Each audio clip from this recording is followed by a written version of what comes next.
President Yoon, they are in the fight of their lives right now against essentially a communist coup. Most of these on legacy media, when you see these protests against martial law, 1/3 to 2/3 of those are actually Chinese that have been flown in. This is absolutely crazy. So on your left, that's Lee, the leader of the Democratic Party.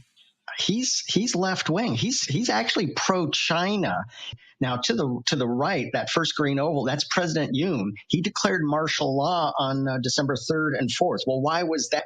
He did that strategically so that he could launch a raid on the National Election Commission to seize evidence of actually Chinese election interference. That was the whole reason, because legally, that's the only way he could do it, to raid the National Election Commission. Let's see Miles Guo's intelligence on the Korean Peninsula. 因为南韩嘛，刚上来一个人，这个总统对北韩是挺硬的。共产党现在搞的叫经济危机前和战前的超限社会的休克试验，是绝对是一箭三雕，保20大，保习主席当上皇帝，然后呢，准备打台湾。